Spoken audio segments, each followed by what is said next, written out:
Bonjour et bienvenue dans ces 5 minutes d'information.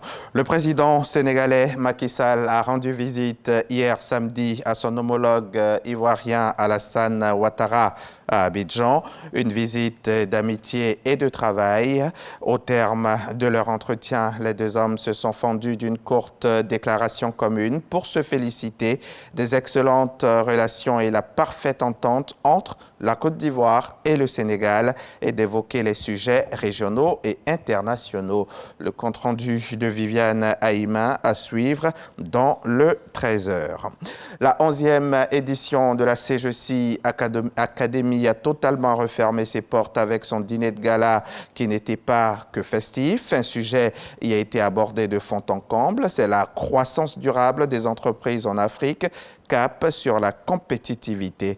Le Premier ministre Robert Mambé-Begré était présent à ce dîner de gala. Le reportage lui est assuré par Christ Diomondé et Patricia Omoetia. On le verra tout à l'heure dans le 13h également. Kandia Camara est à Brazzaville, au Congo, dans le cadre du sommet des 3 bassins des écosystèmes et biodiversité et des forêts tropicales. La présidente du Sénat y représente le chef de l'État. Le sommet aborde des questions relatives à la préservation des écosystèmes et biodiversité. Et sur place, Kandia Camara a présenté les initiatives engagées par la Côte d'Ivoire en matière de protection de l'environnement. Herman Guivet est notre envoyé spécial sur place. Son compte-rendu tout à l'heure dans le 13h. Le réseau local du Pacte mondial des nations se met en place en Côte d'Ivoire. Le Pacte mondial au Global Compact, dont les principes, quand ils sont observés, permettent au secteur privé d'améliorer les règles et pratiques d'affaires pour sa croissance, tout en aidant à l'atteinte des ODD, les objectifs du développement durable. L'adhésion au Global Compact se fait donc par réseau, dont la mise en place en Côte d'Ivoire, un combat, un conseil consultatif. Léon Brokwame nous explique tout ça. En signant cette lettre sous la bienveillance du coordonnateur résident des systèmes des Nations Unies, les deux entités prennent un engagement commun, mobiliser le secteur privé ivoirien par réseau de 50 entreprises pour son adhésion au Global Compact.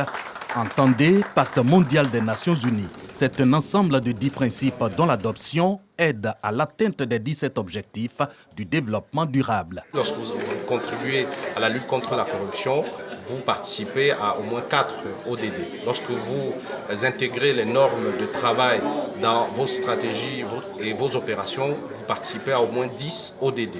Lorsque vous intégrez les normes environnementales à votre stratégie, à vos opérations, vous contribuez à au moins 10 ODD. Nous comptons près de 3500 membres. Dans cette lettre d'engagement-là, nous allons essayer d'identifier les entreprises les plus engagées sur les questions de durabilité et les convaincre à adhérer au réseau. L'adhésion au Global Compact offre aux entreprises des formations et autres encadrements des systèmes des Nations Unies.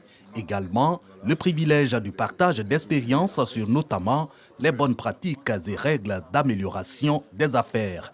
De quoi gagner en notoriété, en croissance et ou en pérennité, ainsi qu'en témoignent déjà celles des entreprises locales inscrites seulement dans la démarche d'adhésion au Global Compact. À travers les ODD, on a des standards universels qui m'ont permis de monter les fondations de ma structure, de créer ma stratégie, ma vision, ma gouvernance et de donner une meilleure communication à mes parties prenantes. Nous sommes déjà reconnus dans un groupe mondial qui nous permet aussi de démontrer notre aptitude justement à satisfaire non seulement les besoins de notre clientèle, mais aussi justement à standardiser nos méthodes de travail et puis à humaniser notre travail. Encore un an pour que naisse le premier réseau local du Pacte mondial des Nations Unies. Il compte 4000 organisations patronales, 62 réseaux et 18 000 entreprises dans le monde, dont 900 en Afrique.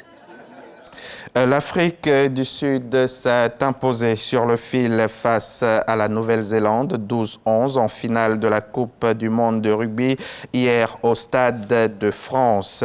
Les Springboks décrochent donc le 4e sacre mondial acquis en 2019. Ils conservent leur titre de champion du monde acquis en 2019. Seule équipe victorieuse en finale de Coupe du monde face aux All Blacks en 1995. L'Afrique du Sud Sud remet le couvert et soulève le trophée Webelis pour la deuxième fois consécutive, portant à 4 le nombre de titres mondiaux remportés dans son histoire. 95, 2007, 2019 et 2023. Les Sud-Africains n'ont jamais connu la défaite en finale d'une Coupe du Monde, de rugby donc. Un candidat à moins à l'élection présidentielle américaine de 2024. Mike Pence, l'ancien vice-président de Donald Trump, était en difficulté dans les sondages et n'arrivait pas à se faire de la place pour les primaires républicaines. Le républicain a annoncé son retrait hier samedi, 5e dans les sondages pour les primaires avec à peine 3% des intentions de vote. Il peinait à récolter des fonds pour financer sa campagne et avait même dû piocher dans sa fortune personnelle.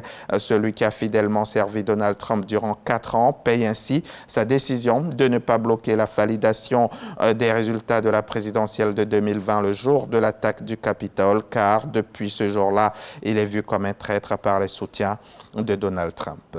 Et voilà pour le Flash Info, mais nous sommes dimanche et le dimanche, vous le savez, le journal télévisé est toujours suivi d'un magazine que vous avez à présent adopté. Ce 29 octobre, nous allons nous intéresser au programme Académie des talents du ministère de l'Enseignement technique, de la formation professionnelle et de l'apprentissage, un point essentiel des réformes qui sont engagées au niveau donc du département pour l'insertion professionnelle d'une grande majorité des jeunes. C'est l'inspecteur général, coordonnateur général qui viendra nous en parler pendant un quart d'heure. On se retrouve donc tout à l'heure à 13h.